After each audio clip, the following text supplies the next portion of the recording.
Jadi kenalin, namaku Alia.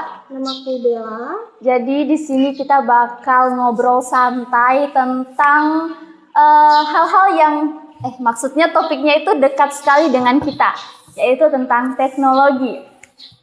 Kadang aku tuh ngerasa kalau teknologi sendiri ini banyak memberi gangguan, banyak ngasih gangguan ke kita, apalagi mahasiswa yang nggak jauh-jauh dari yang namanya HP ataupun laptop. Di sini aku sudah ditemani sama Bella. Jadi gimana Bella kabarnya hari ini? Alhamdulillah baik sekali. Oh baik sekali ya.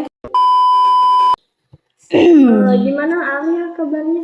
Aku baik, cuma minusnya tugas lagi sedang menumpuk-numpuknya ya guys.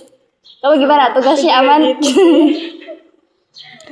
Jadi aku pribadi ya kadang ngerasa teknologi itu mau dibilang ganggu, tapi juga udah banyak membantu aku sebagai mahasiswa.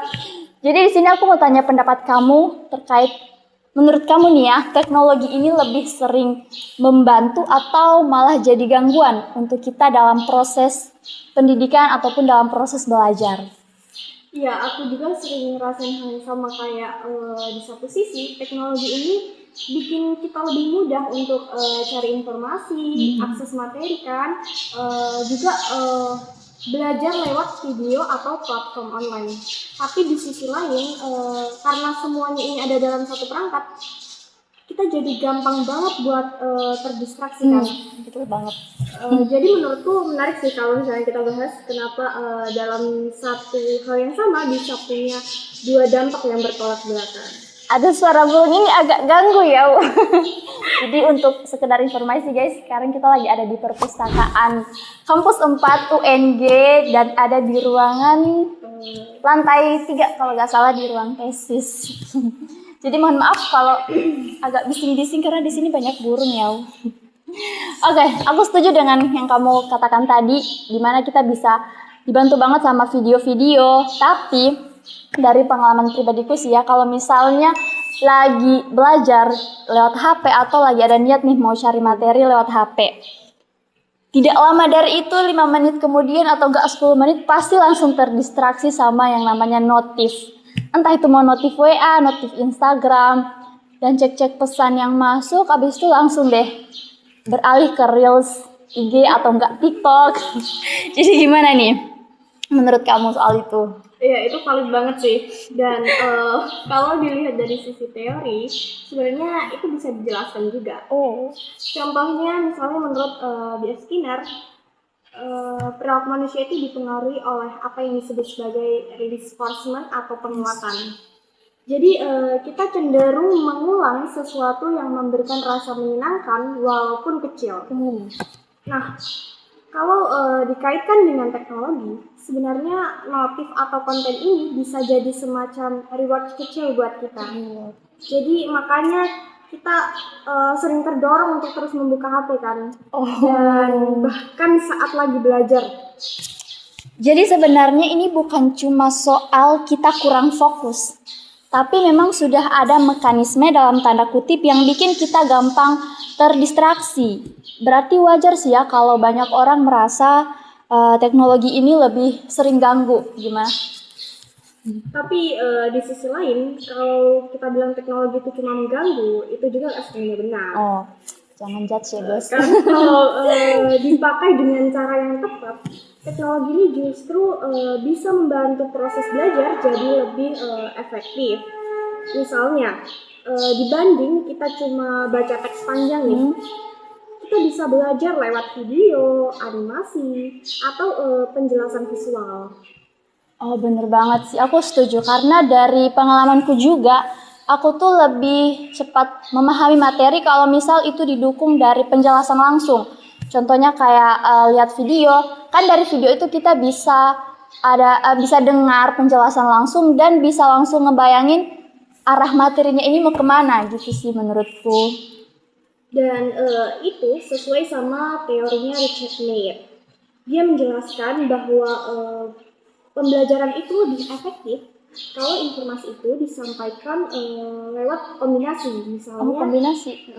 misalnya teks, kemudian gambar, dan juga suara. Jadi teknologi ini sebenarnya punya potensi besar untuk membantu selama itu digunakan dengan cara yang tepat tadi. Jadi anak ini mantep banget guys. Anak teori banget dari tadi jawab pertanyaan atau pendapatku itu pakai teori. Mantep. Tapi seperti yang kamu bilang tadi, kita lihat video, tapi tetap aja ya namanya juga manusia ya guys. Kadang meskipun sudah lihat video ini, tetap saja materinya itu kadang bisa langsung hilang atau buyar. Jadi menurut kamu gimana nih? Nah, itu yang menarik. Kalau menurut John Piaget nih ya, belajar itu bukan cuma menerima informasi, tapi proses membangun pemahaman. Jadi kita harus aktif berpikir, kemudian menggabungkan atau menghubungkan informasi baru dengan yang sudah kita tahu, atau bahkan bisa mengubah cara kita memahami sesuatu. Kalau kita cuma nonton tanpa mikir, tanpa refleksi, ya itu belum bisa disebut sebagai belajar secara penuh. Berarti masalahnya ini bukan di teknologinya, tapi dari cara kita menggunakannya. Ya. Soalnya kalau cuma jadi penonton nih, misalnya kita cuma nonton video tanpa ada tambahan yang lain, ya wajar kalau kita nggak benar-benar paham sama materi yang kita pelajari. Tapi dari pembahasan tadi nih ya, aku bisa angkat satu simpulan kalau sebenarnya teknologi ini banyak membantu dari proses pendidikan kita. Terlepas dari ada juga gangguan-gangguan seperti tadi, sering sekali kita terdistraksi dengan notif-notif ataupun aplikasi-aplikasi lain. Tapi kamu pernah kepikiran nggak kenapa sekolah-sekolah itu masih banyak yang melarang siswanya untuk membawa atau menggunakan HP di sekolah? Nah, iya, menurutku itu mungkin dari sisi praktiknya ya, HP memang lebih sering jadi distraksi. Guru ini mungkin lebih melihat dampak langsungnya di kelas, di mana siswa itu jadi nggak fokus. Oh, jadi iya sih, kalau dikasih bebas juga kadang kita tuh lupa diri. Udah dikasih bebas semua HP, tapi ya malah gak fokus buat belajar. Bener. Tapi ya kalau misalnya mau dipikir lagi nih, larangan itu juga punya kekurangan tahu. Oh, tahu nggak? Nggak tahu sih apa kalau tuh. kita terus dijauhkan dari teknologi nih ya, kita jadi nggak belajar bagaimana menggunakan teknologi itu dengan bijak. Ais, betul banget sih. Jadi untuk para guru-guru nih ya, sebaiknya teknologi itu maksudnya siswa tuh jangan dilarang lah bawa HP, tapi masih tetap dalam pantauan. Ya. Jadi bisa diajarkan bagaimana cara menggunakan HP atau teknologi ini dengan bijak. Jadi ini bukan cuma soal boleh atau nggak boleh, tapi bagaimana penggunaannya itu bisa diarahkan.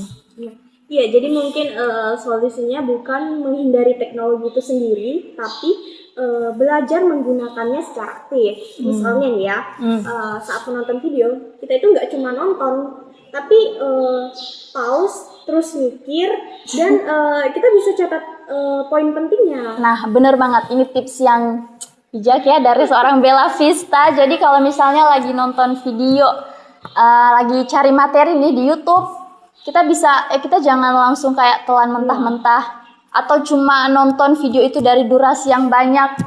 Kita nggak catat, kita nggak mikir gitu ya. Itu bakal jadi sia-sia. Kayak cuma lewat aja kan ya. Atau mungkin juga lebih selektif. Jadi nggak semua yang kita buka itu benar-benar bisa buat belajar. Jadi tidak semua aplikasi, tidak semua video bisa kita gunakan untuk belajar. Betul. Jadi kita yang harus mengontrol teknologi itu sendiri dan bukan sebaliknya. Nah, bukan teknologi yang mengontrol kita ya guys ya. Benar. Jadi kalau dipikir-pikir teknologi ini sebenarnya netral ya, 50-50. Dia bisa membantu tapi juga bisa jadi mengganggu, tergantung cara kita menggunakannya. Dan yang menentukan itu bukan teknologinya loh, tapi harusnya cara kita menggunakannya dalam proses belajar. Oke. Gitu ya. Gitu guys, jadi teknologi ini jangan kita anggap sebagai gangguan, tapi juga kita jangan sampai ketergantungan nih sama teknologi. Jadi sudah tidak punya kontrol diri, mau belajar malah seperti tadi banyak banget ke distraksi. Oke, mungkin itu dulu ya obrolan singkat kita hari ini. Semoga yang dengar juga bisa jadi mikir ya, selama ini kita benar-benar belajar atau hanya merasa belajar saja. Nah, itu dia. Stakmat. Oke. Terima kasih ya. Oke, sekian dulu podcast singkat kita pada hari ini. Terima kasih ya Bella atas teori-teorinya yang sangat bermanfaat tadi. Jangan lupa ditonton sampai akhir. Aku Alia. Aku Bella. Kami pamit undur diri. Asik. Oke, bye-bye. Bye.